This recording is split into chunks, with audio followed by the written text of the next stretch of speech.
Hello, hello. Okay, I'm working.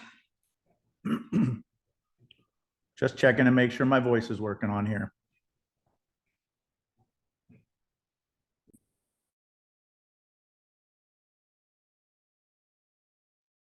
We hear you.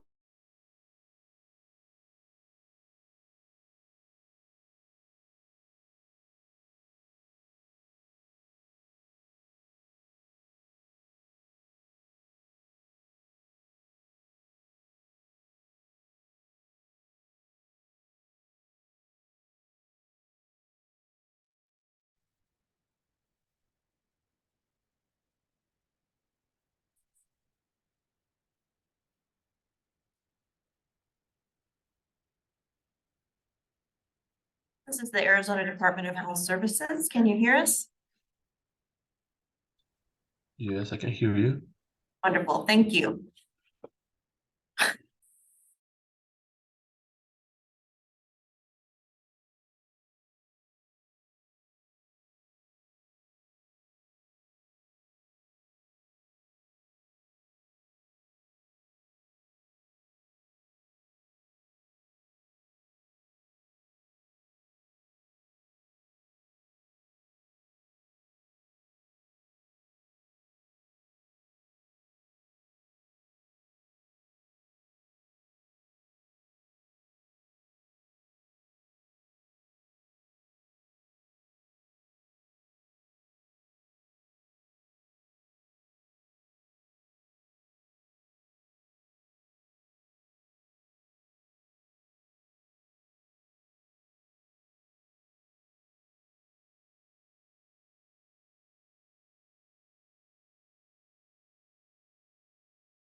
We live, yep.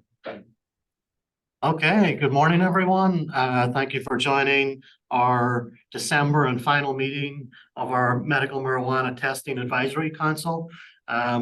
We do have a quorum from what we see online, so I'm going to go ahead and proceed with a roll call. Again, my name is Victor Waddell, here with the MMTAC group. Thank you all for joining online. We've got Megan Whitby here in the room with me, and the rest of the team. We've got some of our team online as well. So thanks everyone for joining. I'm going to go ahead and take our roll call and confirm that we have quorum. So I will start, and if you can either raise your hand or if you can unmute and say you're present. So I'll start with Max Lung. Here. Thanks, Max. Murray Stein. Here. Thanks, Murray. Timothy Nolan. Timothy Nolan, I don't see him online either. Ryan Tracy. Ryan Tracy, I don't see him online either.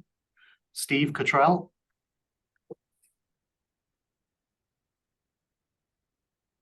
Steve, I can see you online. We can't hear you, but can you hear us?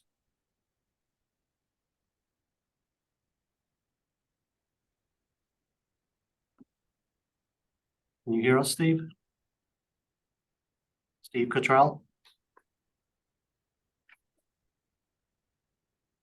He's there. We can mark him present, right? Or we'll try to unmute you, Steve. Can you hear us?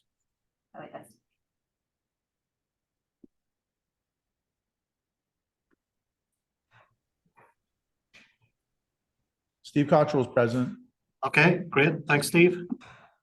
Matt Lascala. Present. Thank you, Matt. Joe Domena. Here. Thanks, Joe. Jay Neary. Present. Thanks, Jay. Vincent Figarelli.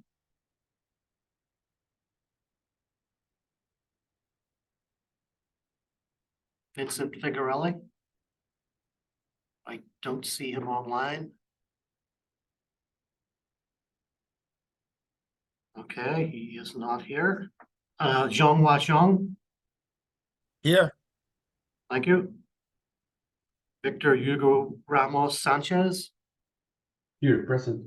Thank you, Victor. Ty Garber. I don't see him online. Ty. Ty is not here. Nathaniel Allen. I'm here. Thanks, Nathaniel. And then we have our last three vacant positions. So we have 1, 2, 3, 4, 5, 6, 7, 8, 9 members and myself. So we have a quorum and we can proceed. So again, welcome to our final meeting. Hopefully you all got the agenda and a copy of the MMTAC Council findings and recommendations for December 2023. That will be most of our discussion will be around that today. Again, I'll just start out with the charge of the council. As many of you know, the council's charge for the Medical Marijuana Testing Advisory Council shall annually review the marijuana testing program and submit a report by the second Monday in January. And this report will include recommending analytes to be removed from the required statutory testing panel. It will also include de-identified information about testing related deficiencies cited against licensed marijuana facilities. And finally, any other recommendations on improving the testing program. Vincent Figarelli is here. Okay, good. Thank you. He was in the attendee. I did make it so he could speak. Okay, great. Okay, so hopefully everyone has a copy of the report. I think we've got it up. Can they see that? Yeah.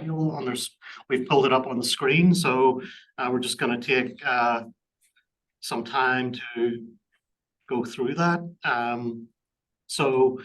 As you'll see, we've got the table of contents broken down into, we've got the council's background, we've got the council's recommendations, we've got the testing, deficiencies and remediation, and then we've got 6 appendices attached to the document.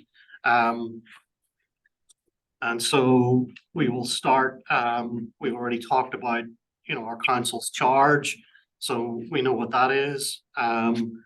We will go to our first item, which is the council recommendations. And that is on, let's see, I don't have page numbers, but it's section 2 of your document. Sorry, page 5? No, Or 9, sorry. no. Yep. 2.0, that's okay. Section 2.0. Okay, section 2.0, hopefully everyone can see our screen and or they have it at their home computer. But basically for this item 2.1, which is removal of analytes from the testing panel, we have the recommendation, no recommendations were made by the council to remove any analytes. So does anyone have any questions on that before we move on? I think that's what we all agreed to. Okay, perfect. And what we will do in the end is that, after we go through the report, make sure there are no questions or comments or changes, then we will call for a motion from the council to approve the report. But again, we're going to go through those different sections first. So in case any of you have questions or comments. Section 2.2 on the same page, which is other recommendations. And those 2 recommendations that we have listed here are to allow retesting for potency of edibles and infused marijuana products according to the procedures outlined in AAC R9 17317.01C and also R9-18-311. The second recommendation was to direct ADHS to explore its ability within the rules to expedite the enforcement actions taken against certified labs for repeat and serious violations. So those are those 2 other recommendations. Anyone, any comments on those before we move along? Okay, today our purpose is just to make sure that we accurately reflect what happened in the meetings throughout the year. That's all. Okay, I don't see anyone has any comments at this point.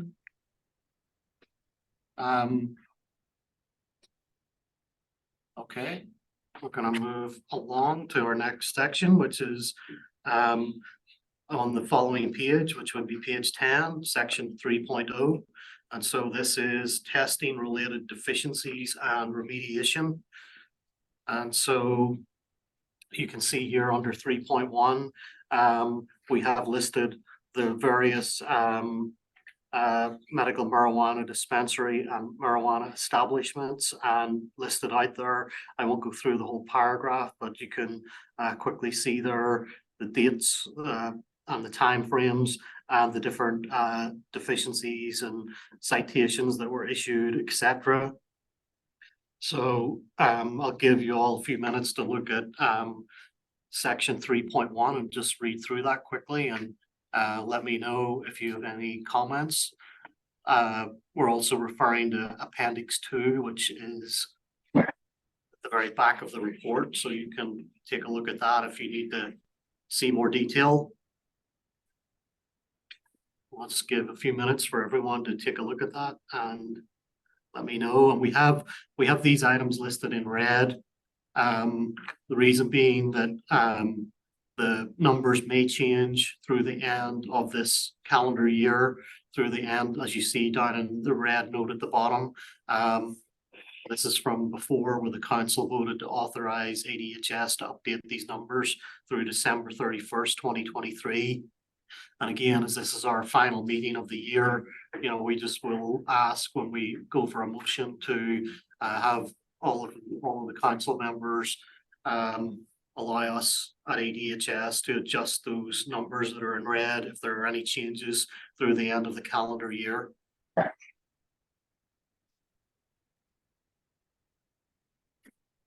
Okay, has everyone had a chance to read 3.1 and any questions or comments on that? Or anything? have- Sorry, Yeah. go ahead. Hi, this is Steve Cottrell. The only thing well, for 3.1, I would ask that next year, if this council is still a thing, and whether whoever's on the council, that we get more clarity, more optics into 43 medical dispensaries, 46 marijuana establishments. Who are those licenses attached to? We need to be able to hold people accountable for wrongdoing and for violations. It's very easy and it's part of the law to do it for laboratories. So all the laboratories are held to this standard. And I don't believe that medical marijuana establishments should be held at to any other level. I think that they should also be held to the same standard, where if ABC dispensary or XYZ cultivation are bad players, we know who they are as medical, or if we can't do medical, we need to see them as adult use infraction makers. It's only fair. Hi, Steve. This is Megan Whitby with ADHS. So in the report itself, the statute specifically requires that we de-identify this information, that we provide it, but de-identify it. That's why the names of the dispensaries, establishments, and labs also don't appear in the report related to the deficiencies. However, both the adult use establishments and the laboratories are on AZ CareCheck. And so if you go on AZ CareCheck, you can see all deficiencies related to adult use establishments, not just testing violations, and all enforcement actions. Of course, that's after the enforcement action has been finalized. So there may be many at any given time going through the process that you don't see on there until they're finalized. And we're looking into some other things to see how much transparency we can have with some other areas as well. But it is all there on AZ CareCheck. Again, it is public knowledge for everybody. Again, the only reason that information is not in this report is because the statute specifically requires us to de-identify the information that's included. Okay, thank you, Megan. I appreciate the optics into that. Somebody who's been in this industry since day one, I didn't know of AZ CareCheck. So maybe we get to scream that from the rooftops a little bit more, so people can be identified as bad players in the space. Absolutely. And just so everyone on the call is aware, www.azcarecheck.com. It's a website that the department, specifically the Division of Licensing, .com works. Yeah, it's .com. Sorry, www.azcarecheck.com. Sorry, there was some internal debate about that, but it is .com. It's a website that licensing is very proud of, and we've had online for over a decade now for most of our licensing programs. You can go on there and find information about their licensing history, including inspection reports for the past 3 years and enforcement actions. We've recently upgraded it, so that includes closed facilities as well. Their 3-year history is on there. It's been live for the rest of licensing for a very long time, so I encourage you, if you have children and you're looking for childcare, you can go on there and look at the facility you're looking at and see what kind of problems they've had with inspections. If you're looking for a skilled nursing facility or nursing home for your loved one, you can do the same thing. Hospitals, everything that we license. The reason marijuana had not previously been a part of that was the confidentiality statute and medical marijuana. Again, we're looking into things related to that, but that's the reason it had never been a part of AZ CareCheck. When we went live with adult use establishments, they did not have those same restrictions. So it was, I think, early last year, we added them to AZ CareCheck. So everything from that time forward, all inspections and enforcement actions are available to view.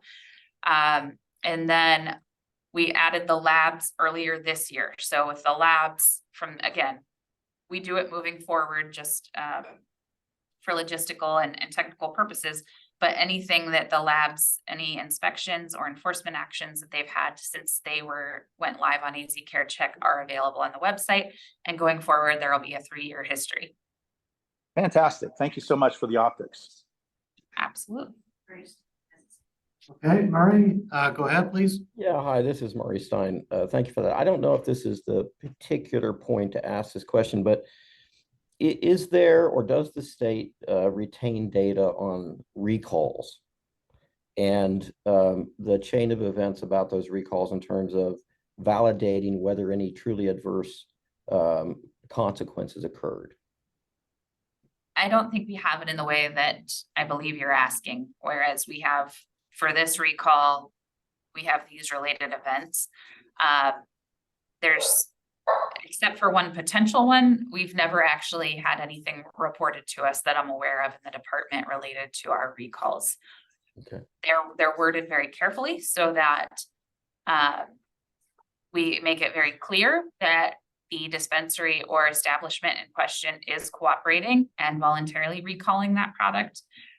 And if we, if they are able to do the retest later down the line and it does pass, then of course we also issue the statement letting that know. I understand that that is frustrating for the industry because once it's out there that it's been recalled, I know that's what sticks in people's mind more than when it's been rescinded. However, it's the same process that we use for any other product that is ingested and could be recalled, from lettuce to tomatoes and everything else. So it is a standardized process.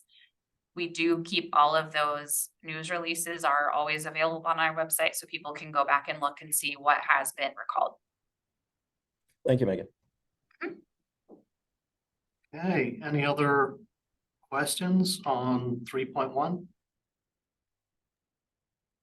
This is Nathaniel. I have a quick question for Megan. Just curious, justification of adding the medical license holding laboratories to AZ Care Check. So they are not subject to the confidentiality statute at all. They were added into the medical marijuana statutes well after the Arizona Medical Marijuana Act was passed by voters. And so if you look, if you're curious, it's ARS 36-2810.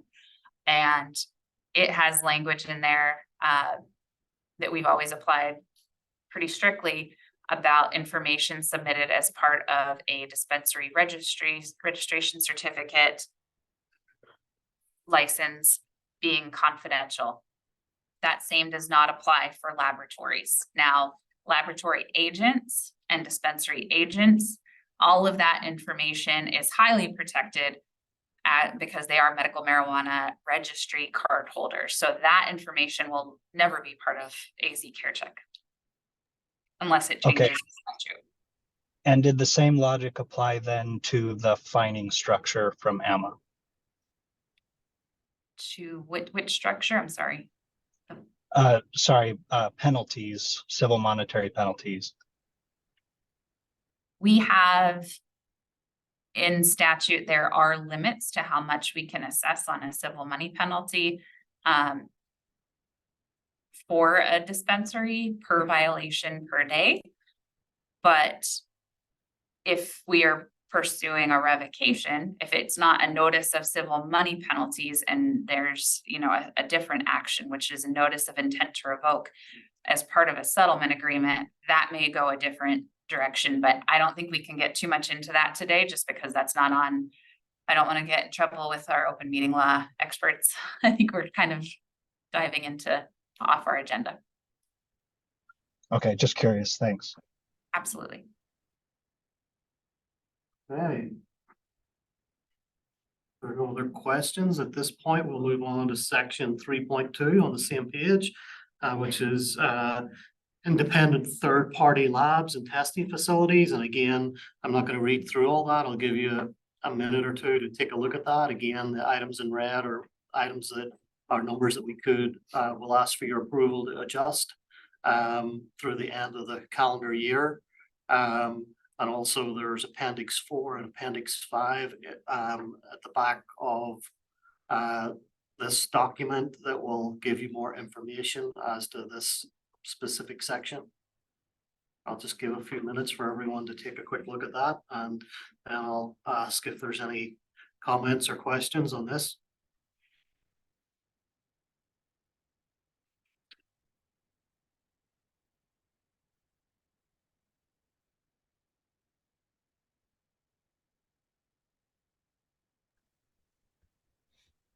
Okay, Murray, you've got your hand raised. Go ahead, please. Yeah, thank you for that. I assume it's correct that the reference to November 1st, 2022 is deliberate. And I did note below the December 31st, 2023, that while that date's not occurred, you've got a footnote indicating you'll update this until then. Is there a particular reason you chose November 1st versus January 1st of this year? I think, how do you unmute? You're We can unmuted. hear you, Steve. Go ahead. All right, so the reason why we started at November 1st was that's when the testing statute and rules became effective, if you remember. So Okay. it's a November 1st, I believe 2020 is when everything started. So we were going on a cycle from November 1st to November 1st. Okay, all right. Thank you for that, Steve. Second question is, I think the references to appendices 4 and 5 in the paragraph at the tail end of 3.2 should be references to 5 and 6.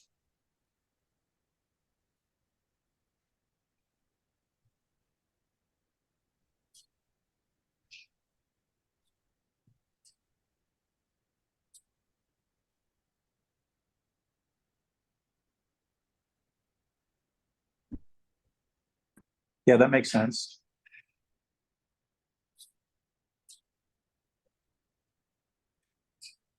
Yep, I think you're correct there, Murray. 5 and 6, we can change that, right? Yeah. Yep, we can change that. Thanks for good catch, Murray. So just so we're clear for everyone, it would be appendix 6 for 3.1 medical marijuana dispensaries and establishments. Appendix 5 is actually correct for the laboratory one. Right? Or am I crazy? 4, which Oh, maybe not. let's see, 4 most common testing related deficiencies. Oh, it's 3.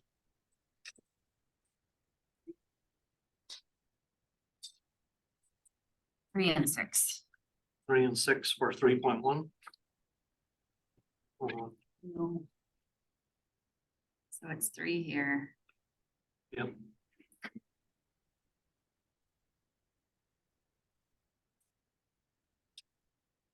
Sorry, guys, give us 1 second to make sure we get this correct for you before we vote. 5 is definitely loud, which is 3.2. 3 and 4 for the most common. 5 and 6 for the. Very right.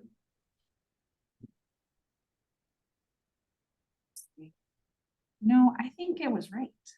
Appendix 5. I think the only thing that was wrong was in the lab section. Never mind, Murray. I get what you were saying now. Yep, we got it. That was all me. I totally confused everyone. I apologize. So 3.2, that last paragraph would read Appendix 5 provides a de-identified listing of laboratory and testing facility inspection reports and corrective actions. Appendix 6 provides the 5 most common violations issued to the independent third-party laboratories. Got it. Perfect. Okay, any other questions about 3.2 or any other comments? Nice catch, Murray.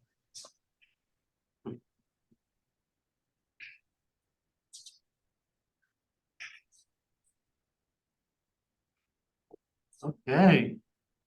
If there are no more comments, then I think we're ready to call for a motion to approve the report as written with the, I'll let Megan read it there. She's actually typed it out. So go ahead, Megan. All right, guys.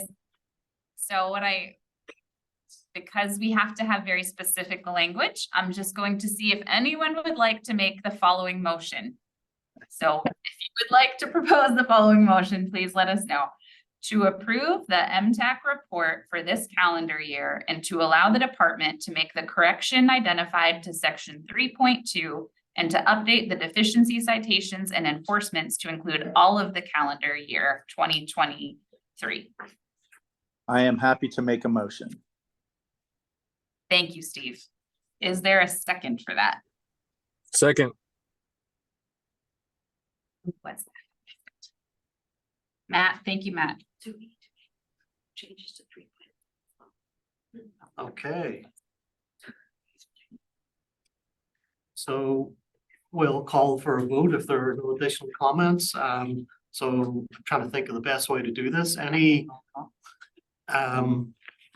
yeah. Well, I can go through and call on each of you to see if you agree with this.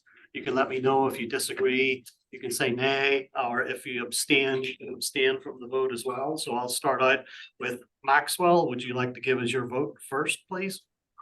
Aye. Okay, thank you. Murray, Yay. thank you. Steve Cottrell, Yay. thank you. Matt Lascala, Yay. thank you. Joe DeMena, I vote yes. thank you. Jay Neary, Yay. thank you. Vincent Figuarelli, Aye. thank you. Zhang Washong, Yay. thank you. Victor Hugo Ramos Sanchez, Yay. thank you. And Nathaniel Allen. Yes. Okay, motion passes. Thanks everyone for that. And The